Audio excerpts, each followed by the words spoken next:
नमस्कार दोस्तों, क्या हालचाल। आई होप जबरदस्त और मस्त होंगे। मैं आपको आज की वीडियो में क्लास 10th एक्सरसाइज 1.2 को कंप्लीट कराने वाला हूं। आइए शुरू करते हैं। आज की वीडियो की खासियत ये होगी मेरे दोस्तों कि इस वीडियो में एक्सरसाइज का प्रत्येक क्वेश्चन हिंदी और अंग्रेजी दोनों में लिखा हुआ है। आप जिस तरह से समझना चाहते हैं आप समझ सकते हैं। ठीक है मेरे भाई, पहला क्वेश्चन आपकी स्क्रीन पर देखिएगा। निम्नलिखित संख्याओं के अभाज्य गुणनखंड के रूप में व्यक्त कीजिए। Express each numbers as product of its prime factors. ठीक है मेरे भाई, अब देखो कैसे करना है आपको, बहुत अच्छे से देखना मेरे भाई। पहला मैं सॉल्व करता हूं 140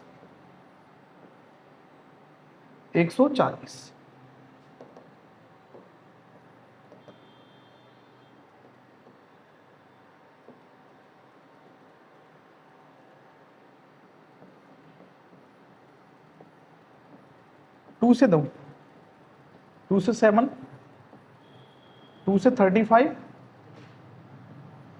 5 से 7, 7 से 1। तो 140 को लिख के आ सकते हैं। देखो दो यहां 2 आ रहे हैं, 5 को 7। ठीक है मेरे भाई, चलो अब 156 है।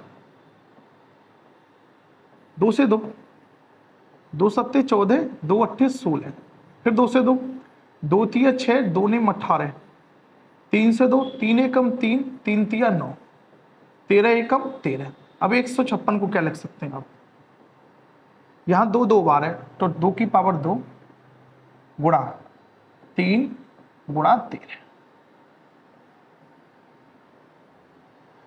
अब है 38 25,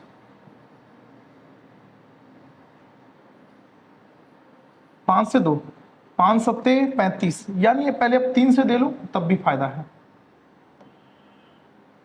3 एकम 3, 3 दूनी 6, 3 सत्ते 21, 3 5 15, 7 और 5 12, 3 चौक 12, 3 दूनी 6, 3 5 15, 5 से दे दो, पन्नू अट्टू 40, पचमा 25, 5 से फिर दे दो, 5 एकम 5, 5 सत्ते 35, 17 से दो 17 एकम 17। तो 38 25 के जो फैक्टर हो गए मेरे दोस्तों, 3 2 बार 3 की घात 2 लिखेंगे इसको, 5 2 बार तो इसको 5 की घात 2 लिखेंगे गुणा 17। ठीक है मेरे भाई, बहुत आराम से। अब फोर्थ जो क्वेश्चन है आपका वो है 5005। 5 से दे दो, 5 एकम 5, फिर 5 एकम 5। अब 7 से दो, 7 एकम 7, कितना बचा 3, 7 चौक 28, फिर बचे 2, 7 तिया 21। अब 11 से दे दो, 11 एकम 11, 11 तिया 33, 13 एकम 13। अब 5005 को क्या लिख सकते हैं, 5 गुणा 7 गुणा 11 गुणा 13। ठीक है मेरे दोस्तों, और 7429 में आपके लिए होमवर्क देता हूं, इसको कमेंट बॉक्स में आप बताइएगा कि इसका आंसर आप कर पाए कि नहीं कर पाए। ठीक है मेरे भाई, अब 1.2 का जो पहला क्वेश्चन हमने फिनिश कर लिया। अब सेकंड क्वेश्चन की बारी है, इसको देखिए। पूर्णांकों के निम्नलिखित युग्मों के एलसीएम तथा एचसीएफ ज्ञात कीजिए तथा इसकी जांच कीजिए कि दो संख्याओं का गुणनफल बराबर होता है एलसीएम गुणा एचसीएफ।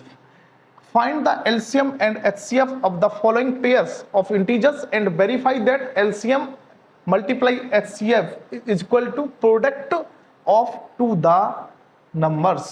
देखो सबसे पहले ये देखो, यहां देखो 26 and 91। करना क्या है आपको, यहां 26 लिखो या 91, इसके बाद गुणनखंड क्या होंगे 2 गुणा 13, 13 दूनी 26, 91 के होंगे 7 गुणा 13, 13 सत्ते 91।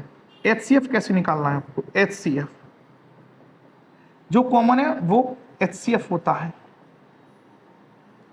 एलसीएम मेरे दोस्तों बहुत बच्चों को प्रॉब्लम होती है एलसीएम में, बड़े ध्यान से देखिएगा कि कॉमन में से एक जो बचे नंबर्स वो सारे 2 गुणा 7, 7 दूनी 14, और 13 और 14 का जब मल्टीप्लाई करेंगे तो 182। ठीक है मेरे दोस्तों, हमारे पास एलसीएम आएगा, एचसीएफ आएगा। अब जांच कैसे करनी है, वेरीफाई कैसे करना है, जांच वेरीफाई, उसके लिए चाहिए फॉर्मूला। वो फॉर्मूला क्या होता है, दो संख्याओं का गुणनफल बराबर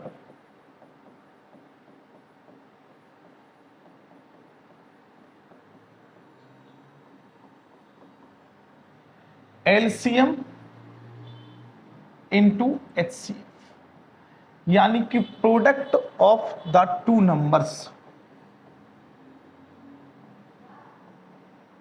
product of the two numbers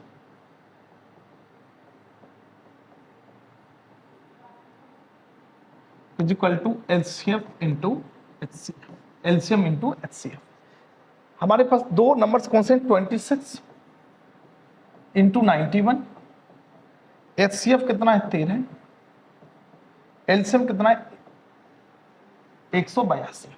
26 से 91 का आप मल्टीप्लाई करें, 26 91, 26 गुणा 9 54, यहां नहीं करते, थोड़ा ऊपर कर देता हूं, 26 91, 26 9 54, हाथ में 5, 9 दूनी 18 5, 9 दूनी 18 5 23, तो 23 66 इसका आंसर है, 23 66, 23 66। अब वेरीफाई करने के लिए आप 182 मल्टीप्लाई 13 करके देख लीजिए, 3 दूनी 6, 3 8 24, हाथ में 2, 3 एकम 3, 3 और 2 5, 182, 6 6 8 और 5 13 और 2। तो इसी को कहते हैं वेरीफाई। जांच कैसे करनी है, जांच ऐसे करनी है, पहले एलसीएम निकालो, फिर एचसीएफ निकालो, फिर इस फॉर्मूले को लगाओ, दो संख्याओं को गुणनफल बराबर एलसीएम इंटू एचसीएफ। दो संख्याएं कौन सी हैं, 26 और 91। हमारा एलसीएम कितना है 182, एचसीएफ कितना है 13, और दोनों का मल्टीप्लाई, इसका मल्टीप्लाई कीजिए और इसका मल्टीप्लाई कीजिए, दोनों का बराबर आना चाहिए, तब हम कहते हैं कि ये वेरीफाई है, हमारी उत्तर की जांच हो गई है। अब 26 वाला हमने कर दिया, अब है 510 एंड 92, 510 और 92। अब देखो 510 को एक और करके दिखाता हूं, 510 और 92, 510 के करें आप, 2 दूनी 4 और 2 पंजे 10 और 2 पंजे 10, 3 से 3 8 24, 3 5 15, 5 से करो 5 एकम 5, 17 एकम 17, ठीक है। 92 करें आप,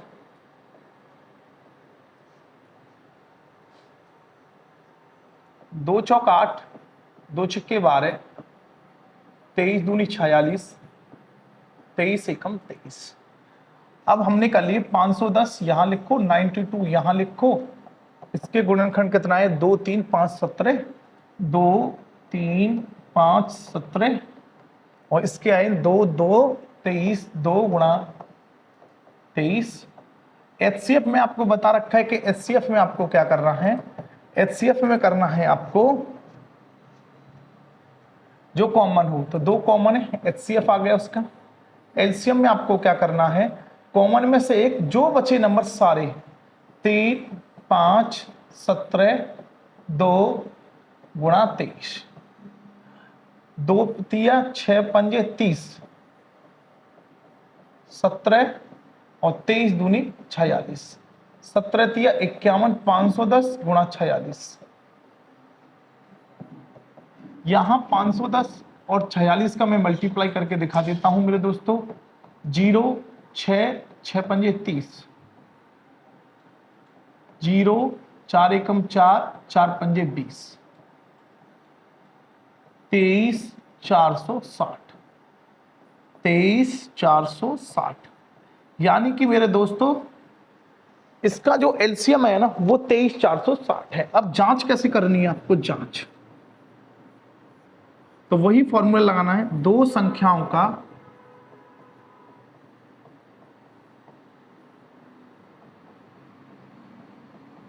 गुणनफल बराबर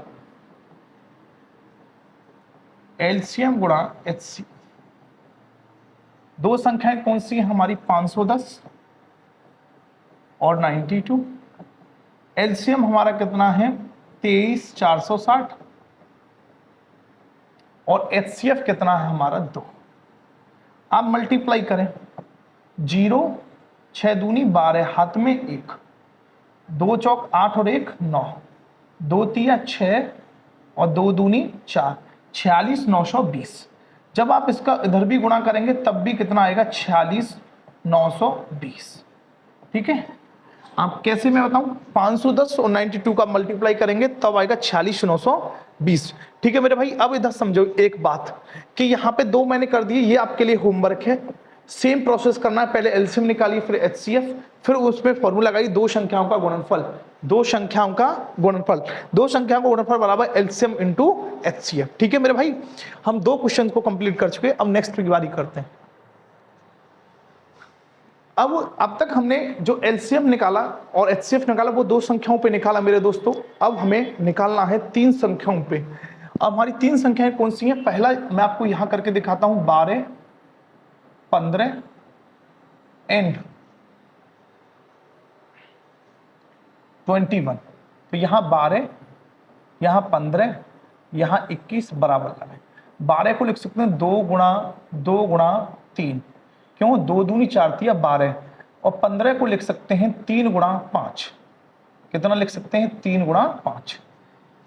और मेरे दोस्तों 21 को लिख सकते हैं 3 गुणा 7, 7 तिया 21। आपको एचसीएफ चाहिए, सबसे पहले एचसीएफ कैसे निकालेंगे, एचसीएफ जो कॉमन हो वो 1, वो एचसीएफ होता है। एलसीएम कैसे निकालेंगे आप,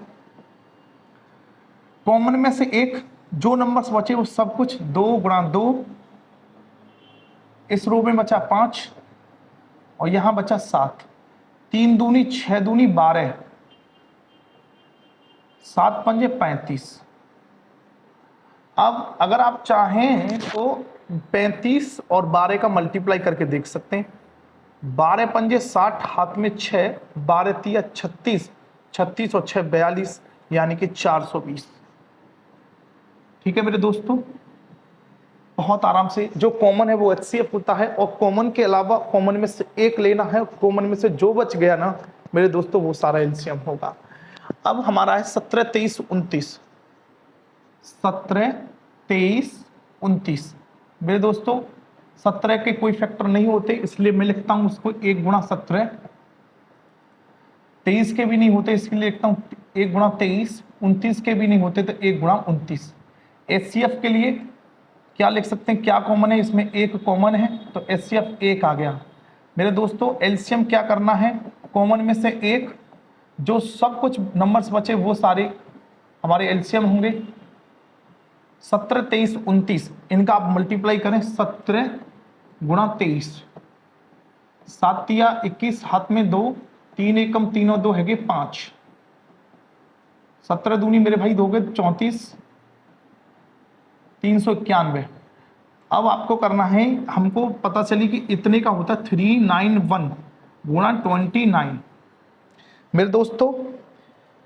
फिर आपको करना है 391 गुणा 29, 9 एकम 9, 9 निम 81, हाथ में 8, 9 तिया 27, 27 और 8 मेरे भाई 27 और 8 हो गए तुम्हारे 35। ठीक है, 2 एकम 2, 9 दूनी 18, हाथ में 1, 2 तिया 6 और 1 7, 9 3 8 और 5 13, 7 और 3 10 और 1 11 मेरे दोस्तों। इसका आ गया 11 33 9। ठीक है मेरे भाई, आप कुछ ना करें, 17 23 29 का मल्टीप्लाई करके देख लें, और मल्टीप्लाई कितना आएगा, 11 33 9। ठीक है मेरे दोस्तों, ये हमारा हुआ, हमने पहला पार्ट, सेकंड पार्ट और थर्ड पार्ट ये मैंने आपके लिए होमवर्क दिया। ये सेम है, 8 9 25 का फैक्टर कीजिएगा, कॉमन वो एचसीएफ होता है, और कॉमन में से एक लेने के बाद जो नंबर्स बचे उन सारों का आप मल्टीप्लाई करेंगे तो मेरे दोस्तों वो एलसीएम होता है। ठीक है, अब यहाँ पे देखिए, देखो दो नंबर्स हमारे पास हैं, ए 306 और दूसरा नंबर मान लिया मैंने 657। इनका जो HCF दिया है मेरे दोस्तों वो दिया है 9। हमको LCM निकालना है, तो हमारे पास एक फॉर्मूला हुआ करता था, दो संख्याओं का गुणनफल बराबर LCM गुणा HCF। दो संख्याएं हमारी 306, दूसरी संख्या हमारी 657। LCM हमें चाहिए, HCF हमको दे रखा है 9। यहां से LCM निकालू मेरे दोस्तों तो 306 गुणा 657 अपॉन 9। 9 तिया 27, 9 चौक 36, 34 बार कट गया मेरे भाई। 657 को आप 34 से मल्टीप्लाई कर दीजिएगा। 4 सत्ते 28, हाथ में 2, 4 पंजे 20 और 2 कितने हो गए 22, हाथ में 2, 4 छिंग 24 और 2 26, 7 तिया 21, हाथ में 2, 5 तिया 15 और 2 17, हाथ में 1, 6 तिया 18 और 1 19, 8 3 7 और 6 13, 9 2 11 1 12 और यहां पे 22 338।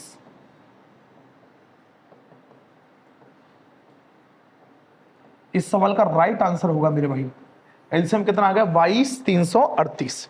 ठीक है मेरे भाई। चलो अब हम लोग 4 क्वेश्चन कंप्लीट कर चुके इस एक्सरसाइज में।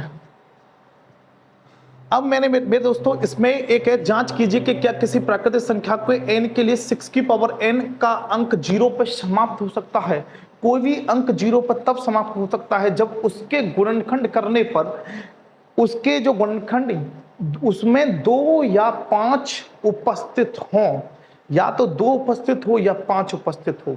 तो देखो जिस संख्या के अभाज्य गुणनखंड में अंक 2 और 5 अनिवार्य रूप से उपस्थित होते हैं वह संख्या 0 पर समाप्त होती है मेरे दोस्तों। यानी कि 2 और 5 अनिवार्य रूप से उपस्थित होने चाहिए तब जो संख्या 0 पर समाप्त होती है। अगर 6 की पावर n के 6 के 2 into 3 फैक्टर हुए, जिसको लिख सकता है 2 की पावर n into 3 की पावर n, यानी 6n के अभाज्य गुणनखंडों में 5 उपस्थित नहीं है और 6 की पावर n किसी भी संख्या n के लिए 0 पर समाप्त नहीं होगी क्योंकि इसमें 5 उपस्थित नहीं है। ठीक है मेरे दोस्तों, हम लोग 5 सवालों को कंप्लीट कर चुके हैं।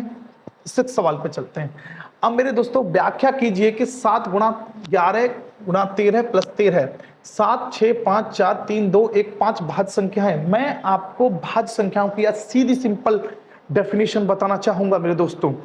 भाज्य संख्याएं वे संख्याएं होती हैं जिनको गुणनफल के रूप में व्यक्त किया जा सके, जिनको गुणनफल के रूप में व्यक्त किया जा सके, उन्हीं को हम लोग भाज्य संख्याएं कहते हैं।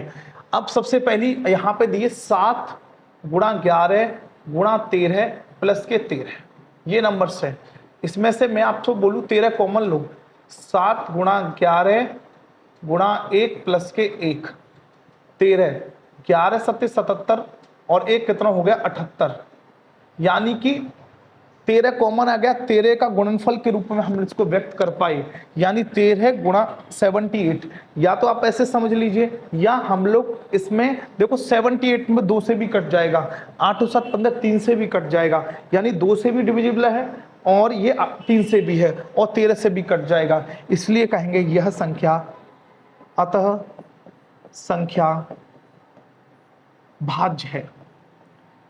सीधी सी बात आपको समझनी है कि यदि कोई संख्या गुणनफल के रूप में व्यक्त की जा सकती है तो वो भाज्य संख्या होती है। तो 13 गुणा 78 को हम लोग गुणनफल के रूप में व्यक्त कर पाए। अब वह दूसरा नंबर से इसमें 7 into 6 into 5 into 4 into 3 into 2 into 1 plus के 5, यहां से 5 कॉमन लें, 7 into 6 into 1 into 4 into 3 into 2 into 1 plus के 1, 7 छिंग 42, 42 42, 4 तिया 12 दूनी 24,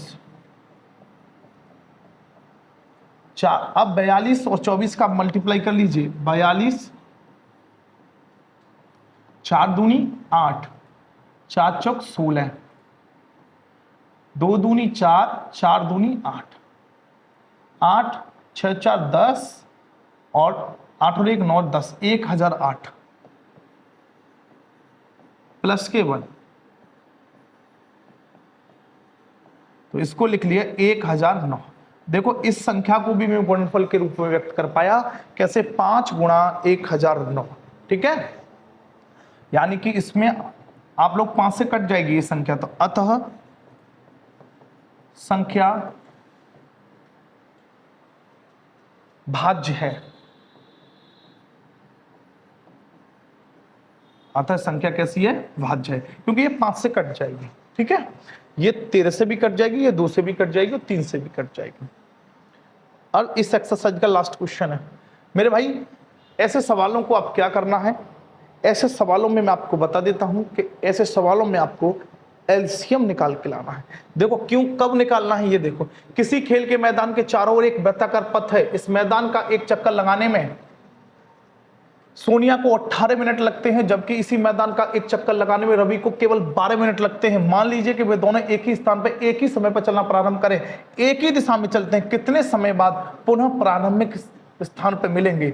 मेरे भाई ऐसे सवालों में आपको केवल एलसीएम करना है। 18, 2 निम 18, 3 तिया 9 और 3 एकम 3, 12 के कर दीजिए मेरे भाई। 2 छक्के 12, 2 तिया 6, 3 एकम 3, यहां लिखिए 18 और यहां लिखिए 12। 18 के कितने फैक्टर हुए? 2 इंटू 3, 3, इसको हुए 2 इंटू 2 इंटू 3। अब एलसीएम कैसे निकालना है? जो कॉमन है उसमें से एक, जो बचे उनको सब कुछ लिख दो।